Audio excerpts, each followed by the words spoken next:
नमस्कार दोस्तों, स्वागत है आपका हमारे चैनल टेल्स बाय यशु पर। यहाँ पर आपको मिलेंगी रोचक और सस्पेंसफुल कहानियाँ। अगर आपको यहाँ पर हमारी कहानियाँ पसंद आती हैं तो कृपया करके आप हमारी वीडियोस को लाइक करें, इसको अपने दोस्तों को साथ शेयर करें और साथ के साथ अपना कमेंट करना ना भूलें। अगर आप इस चैनल पर नए हैं तो कृपया करके इसे सब्सक्राइब भी करें। आपका ज़्यादा समय न लेते हुए चलो आज की कहानी को शुरू करते हैं।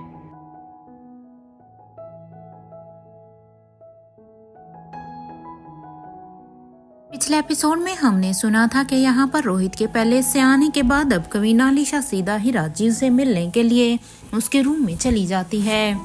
जैसे ही वो वहां पर जाती है तो अब राजीव उससे पूछते हैं कि वैसे तुम आज इस कपड़ों में बहुत ही सुंदर लग रही हो। अब उसके इन बातों को सुनकर अब यहाँ पर कविना अलीशा, क्योंकि उसे तो उसकी बातों पर तब से ही गुस्सा आया हुआ था जब से उसने राहुल की बातों को सुना था, इसलिए वो अब अपने पापा से कहती है कि क्या आपके हाथ नहीं कांपे जब आपने अनिका के बच्चों के साथ ऐसा घिनौना काम किया था। आपने भी उन्हें उस ड्रग का आदी बना दिया था, उनको भी वो पावर ड्रग दे दिया था ना आपने। अरे जब वैसे आपको पता है कि जब हम 20 साल के थे तो किसने हमें किडनैप कर लिया था।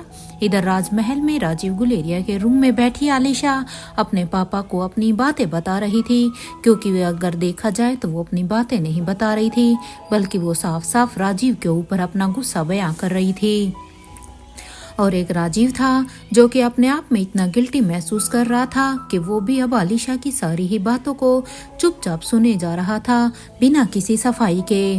अब कविना अलीशा ने अपनी बात को आगे बढ़ाते हुए कहा, उस वक्त जब हमारा किडनैप हुआ था तो उस वक्त हमें समझ नहीं आया था कि आखिर राजमहल के अंदर से हमें किडनैप कौन कर सकता है, क्योंकि राजमहल के अंदर तो कितनी सारी सिक्योरिटी होती है और यहाँ पर बाहर का परिंदा पर भी नहीं मार सकता। लेकिन अब हमें सब कुछ समझ में आ गया है कि मामा जी की मदद के बिना तो ये सब पॉसिबल ही नहीं हो सकता था, क्योंकि वो तो आपके जिगरी दोस्त है ना, और वो राजमहल के बारे में सब कुछ जानते हैं, इसलिए उन्हीं की वजह से ही ये सब पॉसिबल हुआ, उन्हीं की वजह से ही मेरा किडनैप हुआ। अब अपनी बेटी की ये बातें सुनकर अब राजीव गुलेरिया, जो कि पहले से ही काफी गिल्टी था, अपने किए हुए कर्मों से काफी पछता रहा था, तो अब वो कहता है मैं बहुत ही शर्मिंदा हूँ, मैं बहुत बड़ा गुनहगार हूँ तुम्हारा और अनिका का। अरे मुझे जो भी सजा दोगे वो मुझे मंजूर होगी। राजीव की इस बात पर अब कविना अलीशा कहती है, आपको सजा तो जरूर मिलेगी, लेकिन हम वो सजा आपको नहीं देंगे, क्योंकि हम यहाँ की रानी के अलावा आपकी बेटी भी हैं, इसलिए एक रानी होने के नाते तो चाहे हम आपको सजा सुना भी दें, लेकिन एक बेटी होने के नाते हम अपना फर्ज नहीं भूल सकते हैं। भले ही आप सब कुछ भूले हुए हो लेकिन मैं नहीं। लेकिन इसका मतलब ये मत समझना कि आपको सजा नहीं मिलेगी, क्योंकि इतना तो पक्का है कि आपको सजा जरूर मिलेगी। मैं बस अभी इतना ही कहूंगी कि रात काफी ज्यादा हो चुकी है, हमारे ख्याल से अब आपको सो जाना चाहिए। अब कविना अलीशा इतना कहती है, लेकिन अभी भी राजीव गुलेरिया की नजरें नीचे झुकी होती हैं और उसकी आंखों से अभी पश्चाताप के आंसू बह रहे थे। लेकिन इतना कहने के बाद इससे अब राजीव की भी हिम्मत नहीं हो रही थी कि वो भी अपनी सफाई में कुछ भी आलिशा को कहे, क्योंकि वो भी इस बात को अच्छी तरह से जानते थे कि गुनाह तो सच में उनसे एक नहीं बहुत सारे हुए हैं, और जो आलिशा बोल रही है वो भी कौन सा गलत बोल रही है, क्योंकि उसने काम ही कुछ ऐसे किए हैं और उसने काम तो ऐसे किए हैं कि वो अब उनकी माफी भी नहीं मांग सकता। इसलिए अब कविना अलीशा उन्हें इतना बोलते हुए राजीव को गुड नाइट बोलकर अब वहां से अपने रूम की तरफ जाने लगती है, और यहाँ राजीव बस उसे जाता हुआ देखता है, जिसकी आंखों से लगातार अभी आंसू गिर रहे थे। कुछ कविना अलीशा के जाने के बाद अब राजीव यहाँ पर जी भर कर रो लेते हैं, और अब वो अपनी आंखों के आंसुओं को पूछकर अब अपने मन में ही सोचता है कि गलत गलत क्या कहा है आखिर आलिशा ने? अरे सब कुछ सच ही तो कहा है। इसमें इसमें इतना बुरा मानने वाली भी कौन सी बात है? और वैसे भी मैंने कोई गलतियां नहीं की हैं, बल्कि मैंने तो बहुत बड़े गुनाह किए हैं जिसकी माफ़ी शायद मुझे कभी जीवन भर भी ना मिले। अरे मेरे उस गुनाह की सज़ा शायद मौत ही है, या अगर मैं कहूँ तो मौत से भी बदतर है। यहाँ राजीव अभी अपने ही ख्यालों में था, क्योंकि अब उसे अपनी लाइफ में कोई भी राह दिखाई नहीं दे रही थी। उसे अब अपनी लाइफ में सब जगह अंधेरा ही अंधेरा नजर आ रहा था, क्योंकि इतने सालों से जो वो अपने अपनों के साथ करता रहा था, अब उसका गिल्ट उसे अंदर ही अंदर खाए जा रहा था, क्योंकि ना तो वो अब अपने इस गिल्ट को किसी के साथ साझा कर पा रहा था, ना ही किसी को बयां कर पा रहा था। वहीं दूसरी तरफ इधर रोहित के पैलेस में बच्चे, जो कि अभी गिफ्ट खोल खोल कर थक चुके थे, अब रिया जब पूरी तरह से थक जाती है, अब वो सभी से कहती है अब हम कल इन्हें अनपैक करेंगे, क्योंकि मैं तो आज सच में बहुत ही थक चुकी हूँ। ये गिफ्ट्स तो इतने ज़्यादा हैं कि हमें तो कल भी बहुत सारा समय लगेगा, इसलिए अभी के लिए सोने चलते हैं। अगर मम्मा पापा ने देख लिया ना तो सच में हमें बहुत ही डांट पड़ेगी कि हम अभी तक इन गिफ्ट को अनपैक क्यों कर रहे हैं। रिया की इस बात पर अब बच्चे भी कहते हैं, वहाँ पर सभी बच्चे कहते हैं कि हाँ चलते हैं, नहीं तो सच में हमारी भी शामत आ जाएगी, क्योंकि फिर हमें भी तो डांट सुननी पड़ेगी। वहीं सभी बच्चे अब एलिवेटर से अपने अपने रूम की तरफ जाने लगते हैं। कुछ देर के बाद जब वो अपने अपने रूम में आते हैं तो एक एक करके सभी चेंज करते हैं। जहाँ पिंकी अब रिया के साथ सो रही थी, तो वहीं यश आर्यन और अलेक्जेंडर के साथ था। इधर अनिका और रोहित दोनों ही अभी अपने रूम में एक दूसरे की बाहों में खोए हुए थे। इस बीच रोहित अब अनिका को एक किस करना शुरू करता है, तो अनिका उसे अलग करते हुए कहती है, अभी नहीं मिस्टर मारवा, पहले मुझे चेंज करना है। अब अनिका की इस बात पर अब रोहित अनिका को अपने करीब एकदम से खींच लेता है और वो उसे कहता है, हाँ तो करो ना चेंज, मैंने कब रोका है तुम्हें चेंज करने से। अब ये कहते हुए ही रोहित अब अनिका को अपनी बाहों में उठा लेता है और उसे अब वो बाथरूम की तरफ लेकर जाने लगता है। तो इधर वहीं भूमिका और निखिल ये दोनों भी अभी अपने रूम में डांस कर रहे थे और साथ ही साथ एक दूसरे से बातें भी कर रहे थे। तो अगर तू देख और कमरे में देखा जाए तो ये कमरा करण गुलेरिया का था, जिसमें करण गुलेरिया ने स्वाति मल्होत्रा को अपनी बाहों में जकड़ कर रखा हुआ था। ऐसा लग रहा था जाने ना जाने कितने ही सालों का इंतजार आज पूरा हुआ हो। ये देखकर अब स्वाति कहती है, इतना टाइट हक कौन करता है मिस्टर गुलेरिया। अब स्वाति की इस बात पर अब करण गुलेरिया कहते हैं, किसी और का तो पता नहीं स्वाति, लेकिन हाँ इतना टाइट मैं हक करता हूँ। तुम कहीं फिर से मुझे छोड़ कर ना चली जाओ, क्योंकि सच में अब मुझे भरोसा ही नहीं है अपनी किस्मत पर, इसलिए अब मैं तुम्हें फिर से छोड़कर जाने नहीं दूंगा। ये सुनते ही अब स्वाति मल्होत्रा कहती है, अगर मुझे जाना होता मिस्टर गुलेरिया तो मैं यहाँ पर क्यों आती, आप खुद ही बताइए ना। स्वाति की इस बात पर अब करण गुलेरिया स्वाति मल्होत्रा के माथे पर अब किस करते हुए कहते हैं कि वो सब तो मैं नहीं जानता स्वाति, बस तुम मेरे साथ रहो, क्योंकि बरसों पहले भी तो तुम मुझे ऐसे ही छोड़कर चली गई थी। वैसे तो आज इनके बीच में इतने गिले शिकवे थे कि अगर ये शुरू करते हो तो शायद पूरी रात ही कम पड़ जाती, क्योंकि करण गुलेरिया को न जाने स्वाति मल्होत्रा से ऐसे कितने ही अपने सवाल जानने थे जिनका जवाब वो न जाने कब से ढूंढ रहा था कि आखिर स्वाति उसे छोड़कर क्यों गई। क्या स्वाति को उसके प्यार पर यकीन नहीं था? क्यों उसे अपनी ही बेटी के जन्म के बारे में पता नहीं चला? लेकिन आज की रात ही ने बस एक दूसरे का ही साथ चाहिए था। आज की इतनी खूबसूरत रात को वो अभी अपने इन गिले शिकवों से गंवाना नहीं चाहते थे और कुछ भी नहीं। इधर करण गुलेरिया स्वाति मल्होत्रा को अपना मन भर कर देखना चाहते थे। आज इनके बीच खामोशी ही थी और ये दोनों एक दूसरे की खामोशी को भी लेकिन अच्छे से समझ पा रहे थे। वहीं एक तरफ जहां पर स्वाति और करण दोनों एक दूसरे की खामोशी को समझ रहे थे, तो वहीं इधर धनंजय पीरामल की बाहों से आजाद होते हुए अब आयशा मारवा कहती है, ये क्या कर रहे हैं आप। ये कहते हुए ही आयशा मारवा अब अपने कबर्ड की तरफ अपने आप को छुड़ाते हुए जाने लगती है। तो इधर धनंजय पीरामल अब आयशा मारवा जब ऐसे पलट कर जाती है तो अब पीछे से उसका हाथ पकड़कर उसे एकदम से अपने पास खींच लेते हैं। आयशा मारवा ने ये सोचा भी नहीं था कि धनंजय एकदम से कुछ ऐसा करेंगे, इसलिए आयशा मारवा अब सीधे ही धनंजय के खींचने से वो धनंजय की बाहों में आकर लगती है। और इधर जैसे ही आयशा अब उसके सीने से लगती है तो धनंजय अब उसे जोर से अपनी बाहों में भर लेते हैं और अब वो एक किस उसके कंधे पर करते हुए ही अब धीरे से आयशा के कान में कहते हैं, वैसे तुम्हें याद है जब हम पहली बार एक हुए थे।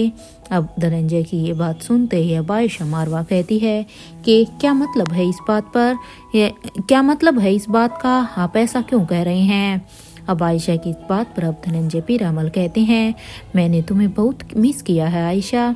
अब मुझे ये बताओ कि ये अलेक्जेंडर के बड़ी तुम्हें फूल क्यों देते हैं।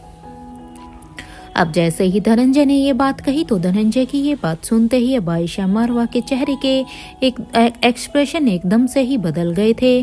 अब वो पीछे मुड़कर सीधा ही धनंजय पीरामल को एक हल्का सा धक्का मारते हुए कहती है, कुछ भी बोलना है आपको, और क्या मतलब है आपका कि वो मुझे फूल क्यों देते हैं, भला मुझे उसके बारे में क्यों पता होगा। वैसे अगर देखा जाए तो आपका कुछ नहीं हो सकता है, मैं चेंज करने जा रही हूँ। ये सुनते ही अब धनंजय पीरामल अब आयशा को लेकर अब उसके बेड की तरफ आ जाते हैं। आयशा के ना चाहते हुए भी वो आयशा को अपनी बाहों में भर लेते हैं और यही कहते हैं, I love you Ayesha, I love you so much. Dhananjay के मुंह से ये शब्द सुनते ही अब आयशा मारवा भी अब अपने सिर को उसके सीने पर रख देती है, क्योंकि आयशा मारवा ने अपने आप को बहुत ही कंट्रोल करना चाहा था, लेकिन जिस तरह से धनंजय की मजबूती उसके ऊपर थी, उसकी बाहों से अब वो अपने आप को छुड़ा नहीं पा रही थी। और अब थक हार कर आयशा ने भी उसके सीने पर अपना सिर रख दिया। और अब वो तो एक तरफ जहाँ पर ये दोनों कपल अब अपना टाइम स्पेंड कर रहे थे, ये आज ऐसा लग रहा था कि इन दोनों के बीच में भी न जाने कितने ही गिले शिकवे हैं, लेकिन फिर भी आज ये दोनों भी अब अपने लिए इस हसीन रात को एंजॉय करना चाहते थे। इधर जहाँ ये सब हो रहा था तो वहीं दूसरी तरफ यहाँ पर अंजलि मामी और किशन मामा ये दोनों भी एक दूसरे के साथ अपना टाइम स्पेंड कर रहे थे। धीरे धीरे ये प्यार भरी रातें अब बीतने लगती हैं। इधर नेक्स्ट डे मॉर्निंग रोहित की बाहों में अनिका सुकून से सो रही थी, तो वहीं जब रोहित की आंखें खुली तो वो बस अब अनिका को ही बड़े ही ध्यान से देख रहा था। आज रोहित को याद था कि आज अनिका को ब्लैक कैट बनकर राज्यसभा में जाना है, क्योंकि आज राज्यसभा में एक बहुत ही कठिन फैसला होने वाला था और दमयंती और शीला के लिए यहाँ पर अनिका को आज ब्लैक कैट बनना था और उसके बाद उन्हें मोनिशा की शादी में भी तो जाना है। रोहित अभी अपने हल्के हाथों से अब अनिका के गालों को अब सहलाने लगता है। रोहित की छुअन भर से ही अनिका की जब नींद खुली तो अब रोहित से कहती है, गुड मॉर्निंग मिस्टर मारवा, वैसे ये तरीका अच्छा है आपका मुझे उठाने का। ये सुनते ही अब रोहित अनिका की तरफ मुस्कुरा कर देखता है और कहता है, हाँ तो मैं क्या करता, क्योंकि आज तुम्हें ब्लैक कैट जो बनना है। इधर रोहित अब अनिका के गालों पर अब एक किस करता है और वो भी अब उसे गुड मॉर्निंग विश करता है। अब इतना कहने के बाद अब रोहित अनिका से कहता है, इसलिए चलो अनिका अब उठ जाओ, वरना फिर तो तुम लेट हो जाओगी। रोहित की ये बात सुनते ही अब अनिका भी हाँ में अपना सिर हिलाती है और अब वो जल्दी से उठकर बैठ जाती है और अब वो रोहित से कहती है, कितना टाइम हो गया है मिस्टर मारवा। अनिका की इस बात का जवाब देते हुए रोहित कहता है, अभी ज़्यादा वक्त नहीं हुआ है अनिका, तुम जाकर पहले शावर ले लो। अब रोहित की इस बात पर अनिका कहती है, ठीक है, मैं बस यूँ गई और यूँ आई। इधर अनिका अब अपने कबर्ड से अपने कपड़े निकालकर अनिका शावर लेने के लिए चली जाती है, तो वहीं आयशा मारवा इधर बाथरूम से शावर लेकर आ जाती है, तो उनकी नज़र अब सामने सो रहे धनंजय पीरामल पर जाती है, क्योंकि आज की जो रात इनकी बीती थी इसमें धनंजय और आयशा दोनों एक साथ ही थे। उनके पास अब धनंजय के पास जाकर अब आयशा मारवा उन्हें उठाने लगती है। कुछ देर के बाद जब धनंजय की नींद खुली तो सामने आयशा को देखकर अब धनंजय पीरामल कहते हैं, ये सपना तो नहीं है ना। अब धनंजय की ये बात सुनते ही आयशा मारवा कहती है, ये सपना नहीं हकीकत है, अब उठ जाइए और जाकर आप भी फ्रेश हो जाइए, कुछ देर में ब्रेकफास्ट का टाइम हो जाएगा। अपनी अब आंखों को मसलते हुए ही धनंजय पीरामल एकदम से ही अपनी आंखों को खोलते हैं, क्योंकि जब उसे आयशा की आवाज़ साफ साफ अपने कानों में सुनाई देती है तो वो समझ जाते हैं ये सच में कोई सपना नहीं बल्कि ये हकीकत है। इसलिए अब धनंजय पीरामल कहते हैं, हाँ, मैं बस फ्रेश होकर आता हूँ। ये कहते हुए ही वो भी अब शावर लेने के लिए जाने ही वाले थे कि तभी अब वो आयशा से कहते हैं, अगर तुम चाहो तो बाथरूम में कंपनी देने के लिए आ सकती हो। धनंजय की इस बात पर अब आयशा मारवा कहती है, कुछ तो शर्म कीजिए, हमारी कोई उम्र है क्या ऐसी बातें करने की। आयशा की ये बात सुनते ही अब धनंजय पीरामल कहते हैं, उम्र को क्या हुआ है, अभी तो मैं जवान हूँ, क्योंकि मुझे तो वैसे भी नहीं पता कि मेरे 15 साल कहाँ गए। अब मुझे अपने उन 15 सालों को भी तो जीना है और मेरी मोहब्बत भी, उस मोहब्बत को भी तो जीना है। इस बात पर अब आयशा मारवा कहती है, पहले आप फ्रेश हो जाइए, इसके बाद हम बातें करते हैं। ये कहते हुए ही आयशा मारवा अब हेयर ड्रायर से अब अपने बालों को सुखाने लगती है, तो वहीं धनंजय पीरामल इधर बाथरूम के अंदर चले जाते हैं। वहीं दूसरी तरफ इधर करण गुलेरिया के रूम में भी स्वाति मल्होत्रा भी करण गुलेरिया को जगा रही थी, क्योंकि स्वाति अपने रूटीन के अकॉर्डिंग करण से पहले जग चुकी थी। तो वहीं करण गुलेरिया अब जानबूझकर अपनी आंखों को बंद करके सोने का नाटक कर रहे थे, क्योंकि जहां करण यही देख रहे थे कि देखते हैं वो उसे कैसे जगाती है। जैसे ही उन्होंने अब अपनी थोड़ी सी आंखें खोल कर देखा तो स्वाति अभी बेड के पास आ रही थी उन्हें उठाने के लिए। इससे पहले कि स्वाति करण को हाथ लगाकर उन्हें उठाती कि तभी करण ने मौके का फायदा उठाते हुए उन्हें खींचकर एकदम से अपनी बाहों में भर लिया। अब जैसे ही करण ने ये कहा तो अब स्वाति कहती है, ये सब क्या है मिस्टर गुलेरिया, सच में अभी भी आप नहीं सुधरे। और ये कहते हुए कि अब स्वाति कहती है, बस अब छोड़िए। अब करण कहते हैं, स्वाति मैंने इस पल का इंतज़ार बहुत किया है, लेकिन सच बताऊं मुझे नहीं पता था कि सच में ये पल मैं कभी दोबारा जी भी पाऊंगा। करण गुलेरिया की बाहों से अब खुद को आज़ाद करते हुए स्वाति कहती है, अभी छोड़िए इन सब बातों को और अभी जल्दी से फ्रेश हो जाइए, वरना इस रोमांस के चक्कर में रात सभा में जाने के लिए लेट हो जाएंगे। अब स्वाति की ये बात सुनते ही अब करण गुलेरिया कहते हैं, अरे हाँ वो तो वहाँ तो जाना ही है, मैं तो भूल ही गया था। और अब वो जल्दी से अपने बेड से हड़बड़ी से उठकर सीधा ही बाथरूम में शावर लेने के लिए चले जाते हैं। कुछ ही देर के बाद यहाँ पर ब्रेकफास्ट भी डाइनिंग टेबल पर लगा दिया गया था। इधर अपना काम करने के बाद वो सभी अब यहाँ पर स्टाफ से कहते हैं, जाकर अलार्म बजा दो, सभी यहाँ पर आ जाएंगे। इस बात पर एक स्टाफ जाकर अब बेल को बजा देता है, तो अब सभी के ही कमरों में अभी अलार्म बजने लगता है और अब धीरे धीरे सभी अपने अपने कमरों से बाहर निकलकर अभी ब्रेकफास्ट के लिए आ जाते हैं। वो सभी जब ब्रेकफास्ट पर आते हैं तो वो सभी टेबल पर अब बैठकर एक दूसरे का वेट करने लगते हैं। जैसे ही सभी वहां पर बैठ जाते हैं तो रोहित की नज़र अब करण गुलेरिया और धनंजय पीरामल के चेहरे पर जाती है। उन दोनों के ही चेहरे को देखकर आज ऐसा लग रहा था कि उन्होंने आज अपने चेहरे पर कोई ग्लोइंग क्रीम चेहरे पर लगाई हुई है, क्योंकि हमेशा के मुकाबले आज उनका चेहरा कुछ ज़्यादा ही ग्लो कर रहा था। उन्हें ऐसे देखकर अब रोहित अनिका से के कान में कहता है, क्या तुमने अपना मॉइस्चर दोनों पापाओं को तो नहीं दे दिया है ना। अब रोहित की इस बात पर अब अनिका कहती है, क्यों मिस्टर मारवा, आप ऐसा क्यों कह रहे हैं, और मैं ऐसा क्यों करूंगी कि मैं अपना मॉइस्चर दोनों पापाओं को दूंगी। रोहित की अब अनिका की इस बात पर रोहित कहता है, जरा देखो इनके दोनों के ही चेहरों को देखो, कितना ग्लो कर रहे हैं आज ये।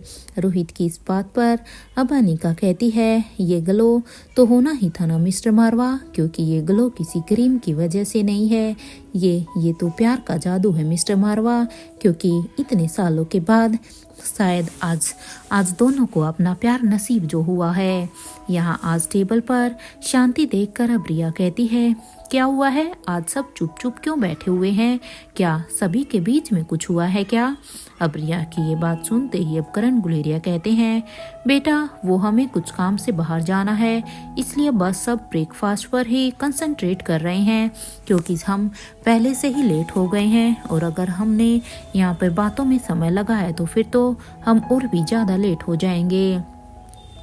अपने नानू की इस बात पर इससे पहले रिया कुछ भी कहती कि उससे पहले ही अब पिंकी आकाश की तरफ देखकर कहती है, पापा हम इंडिया जा रहे हैं क्या, हम इंडिया कब जाएंगे?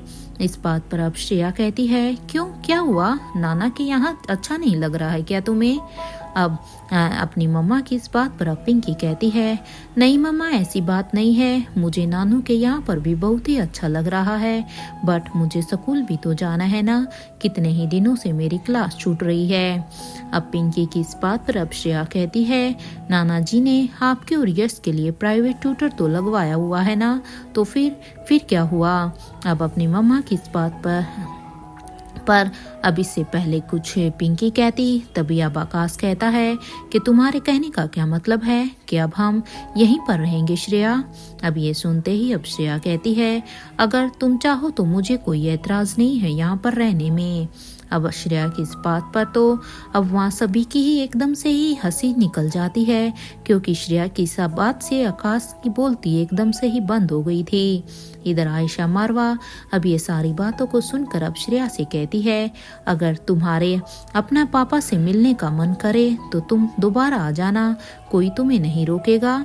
इस बात पर अब श्रेया कहती है, हाँ आंटी कोई रोक कर तो दिखाए, मेरी सिस्टर इन लो यहाँ की रानी है, तो अब तो यहाँ पर मेरी ही चलेगी, क्योंकि अगर अब किसी ने भी मुझे रोकने की कोशिश की तो फिर वो कब काम आएगी।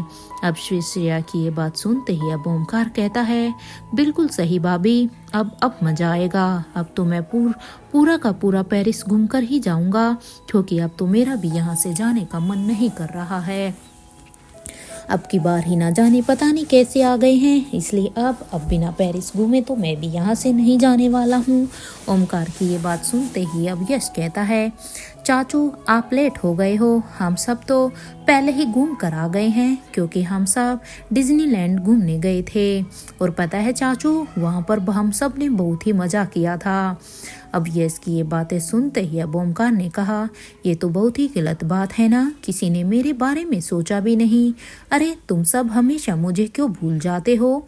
अब ओमकार की ये बात सुनते ही अब रिया कहती है, मामू मैंने ना वहाँ के ढेर सारे वीडियोस भी बनाए हैं और पिक्चर भी क्लिक की है, चलो ब्रेकफास्ट करने के बाद मैं आपको वो सब दिखाऊंगी, क्योंकि उसके बाद आप खुद उनमें देखना कि सच में वो जगह कितनी खूबसूरत है। रिया की इस बात को सुनकर अब प्रीति कहती है, वैसे यहाँ से कितना दूर है यहाँ से ये? अब प्रीति की ये बात सुनते ही अब श्रेया कहती है, यहाँ से सेंट्रल पेरिस 3 घंटे का है और वहाँ से डिज्नीलैंड 45 मिनट का। अगर तुम जाना चाहती हो तो तुम भी जा सकती हो, खासकर ओमकार के साथ, क्योंकि ओमकार के साथ तो तुम्हें वहाँ पर और भी मजा आएगा। अब प्रीति को चिढ़ाते हुए श्रेया भी ये कहती है, इधर वो सब एक दूसरे की टांग खींच रहे थे। इधर अब ये सुनते ही अब राहुल ने कहा, क्या तो फिर चलो आज ही चलते हैं, ओमकार और प्रीति ही क्यों, हम सब भी तो चलते हैं। ये सुनते ही अब आयशा मारवा कहती है, बिल्कुल भी नहीं, अभी सभी एक दूसरे के साथ टाइम स्पेंड करेंगे, कुछ लोगों को राजमहल जाना है, उन्हें कुछ काम है, बाकी सब बच्चों के रूम में चलते हैं, एक दूसरे के साथ टाइम स्पेंड करेंगे। आयशा मारवा की ये बात सुनते ही भूमिका ने कहा, ताई जी वो मुझे आज एक शादी में जाना है, इसलिए मैं कंपनी ज्वाइन नहीं कर पाऊंगी आप लोगों की। भूमिका की इस बात पर अबानिका कहती है, क्या उसने सभी को इनवाइट किया है क्या? अब ये सुनते ही इंस्पेक्टर अब्बास कहते हैं, हाँ सभी को ही किया है, हमें अभी वहाँ पर चलना चाहिए। क्योंकि उसने हम सभी को टाइम पर आने के लिए बोला है। और वैसे भी देखा जाए तो ये सही भी तो है, क्योंकि इस बहाने अभी इंडिया जाने से पहले हम एक शादी को भी अटेंड कर लेंगे। हम सबका थोड़ा मूड भी फ्रेश हो जाएगा। और अगर देखा जाए तो वैसे भी इंडिया जाते ही एक नया केस हमारा वेट कर रहा है। वहाँ पर जाने के बाद हम फिर से अपने उस केस में लग जाएंगे। अब्बास की ये बात सुनते ही अब अनिका कहती है वो सब बातें बाद में, पहले यहाँ पर सब एंजॉय कर लेते हैं। ये सारी बातें होने के बाद अब रेखा मौसी अब अनिका से कहती है अनिका, जब तुम फ्री हो ना तो मेरे रूम में आना, मुझे तुमसे कुछ ज़रूरी बात करनी है। एक दूसरे से ठीक इस तरह से बात करते हुए ही सभी अब अपना अपना ब्रेकफास्ट फिनिश कर देते हैं कि तभी अब रिया राहुल से कहती है आप मुझे गाना सुनाइए ना प्लीज़। वो क्या है ना कि जब मैं राजमहल में थी ना तो हमारी बेस्ट फ्रेंड प्रिंसेस लतिका वो बहुत ही अच्छा गाना गाती है। पता है मैं तो जब वहाँ पर थी तो मैं मोस्टली उसी का ही गाना सुनती थी। पता नहीं उसका गाना सुनने में मुझे इतना अच्छा लगता था कि मैं आपको बता नहीं सकती। भगवान ने सच में ऐसा लगता है कि उसे एक बहुत ही अच्छी आवाज़ दी हुई है। कल आप दोनों के बीच में जब वो यहाँ पर आई थी तो आप दोनों के बीच में एक सिंगिंग कंपटीशन होना चाहिए था, क्योंकि आप भी तो गाना गाते हैं ना। रिया की ये बात सुनते ही अब रोहित ने कहा रिया आप अभी इनका गाना सुन लीजिए ब्रेकफास्ट करने के बाद, ओके, लेकिन अभी पहले आप इसे फिनिश कीजिए। इधर सभी अपना ब्रेकफास्ट करते हैं और करने के बाद वो सभी अब अपने अपने रूम में तैयार होने के लिए चले जाते हैं। यहाँ भूमिका भी इंस्पेक्टर अब्बास से कहती है हमारा तो वहाँ कोई काम नहीं है ना। अब भूमिका की इस बात पर अब इंस्पेक्टर अब्बास कहते हैं अरे नहीं, मैं इस टीम का हेड हूँ इसलिए वहाँ पर मैं जा रहा हूँ। अब्बास की ये बात सुनते ही अब भूमिका कहती है चलो फिर अच्छा है, मैं ताई जी से फेस पैक लगवा लूँगी। वो क्या है ना कि शादी है और वो भी क्रिश्चियन स्टाइल में, तो मुझे तो वहाँ पर बहुत ही मज़ा आएगा। भूमिका की इस बात पर अब रोहित अनिका से कहता है कि राजमहल से जल्दी आना अनिका। अरे और हाँ याद है ना कि याद है ना, लेकिन चलो पहले एक बार रूम में चलते हैं, उसके बारे में रूम में चलकर ही बात करते हैं। कुछ देर के बाद जैसे ही अब अनिका और रोहित दोनों ही अब अपने रूम की तरफ बढ़ जाते हैं। जैसे ही वो दोनों अब अपने रूम में आते हैं तो रोहित अब अनिका से कहता है तुम क्या बनकर जाओगी? मेरा मतलब है अनिका गुलेरिया या फिर आर्या मूर्ति, क्योंकि रोहित यहाँ पर अभी मोनिशा की शादी में जाने के लिए पूछ रहा था। इधर रोहित के इस सवाल पर अब अनिका कहती है इस बारे में तो मैंने सोचा ही नहीं मिस्टर मारवा, क्योंकि अगर अनिका गुलेरिया बनकर गई तो कैल्विन और मोनिशा दोनों ही मुझे बस फॉर्मेलिटी के लिए बात करेंगे, और मैं ये बिल्कुल भी नहीं चाहती हूँ कि मैं अपने दोस्तों के सामने फॉर्मेलिटीज से बातें करूँ। तो मेरे हिसाब से मुझे तो वहाँ पर आर्या मूर्ति ही बनकर जाना चाहिए ताकि मैं उनकी शादी को भी एंजॉय कर सकूं। एनी है ना आपके साथ जाने के लिए? एनी आपके साथ जाएगी अनिका बनकर। अनिका की इस बात पर अब रोहित कहता है ठीक है फिर अभी हम राजमहल जाते हैं और राजमहल जाते हुए ही एनी को हम सारे इंस्ट्रक्शन दे देंगे। इस बात पर अनिका कहती है ठीक है, मैं उसे सब कुछ बता दूंगी कि उसे कैसे क्या करना है। वैसे काफ़ी सब्र किया है ना मोनिशा ने भी, उसकी शादी का दिन शादी का दिन ही खराब कर दिया था ना उन लोगों ने। अरे कितने ही सपने देखे होंगे उस बेचारी ने। अब अनिका की इस बात पर रोहित कहता है जो होता है अनिका वो अच्छे के लिए ही होता है, क्योंकि हो ना हो क्या पता वो लड़का उसके लिए सही ना हो। इधर एक दूसरे से बात करने के बाद अनिका भी यहाँ पर अपने ब्लैक कैट के आउटफिट को निकाल लेती है, और अब वो अपने आउटफिट को निकालने के बाद कहती है मिस्टर मारवा मैं बस अभी रेडी होकर आई। ये कहने के बाद अब वो अपने आउटफिट को लेकर बाथरूम में चेंज करने के लिए चली जाती है। तो वहाँ अपने रूम में करण गुलेरिया, धनंजय पीरामल, आकाश गुलेरिया और मयूर गुलेरिया ये सभी चेंज करने के बाद अभी वहाँ पर एक दूसरे का वेट करने लगते हैं, और ये सभी भी अब एक दूसरे के साथ ईयरपीस पर ही कांटेक्ट पर थे, क्योंकि ये सब तैयार होते हुए एक दूसरे से बातें कर रहे थे। इधर करण गुलेरिया आप तीनों से ही कह रहे थे कि आप तीनों मुझे फॉलो कीजिए, हमें अंडरग्राउंड होकर ही यहाँ से जाना होगा। करण की इस बात पर अब मयूर कहता है, करण अंकल आप बस हमें इंस्ट्रक्शन दीजिए, हम आपको फॉलो करते हैं। ये सुनते ही अब करण गुलेरिया कहते हैं ठीक है। यहाँ करण गुलेरिया बाहर निकल कर जा ही रहे थे कि तभी उनकी नज़र अब सोफे पर बैठकर कुछ सोच रही स्वाति मल्होत्रा पर जाती है। उन्हें इस तरह से किसी गहरी सोच में खोया हुआ देखकर अब करण गुलेरिया एकदम से उनके पास जाते हैं और उन्हें फोरहेड किस करते हैं और उनकी आंखों के इशारे से ही कहते हैं क्या हुआ है, क्योंकि वो अभी उन्हें कुछ नहीं बोलते। अगर वो उन्हें कुछ बोलते तो शायद उनकी बात वहाँ पर बाकी सबको भी सुन जाती। इस बात पर स्वाति मल्होत्रा अब आंखों के इशारों से ही कहती है कुछ भी नहीं। उन्हें ऐसे देखकर अब करण गुलेरिया अब उन्हें इशारा करते हैं कि वो जल्द ही वहाँ से अपना काम निपटा कर आएंगे।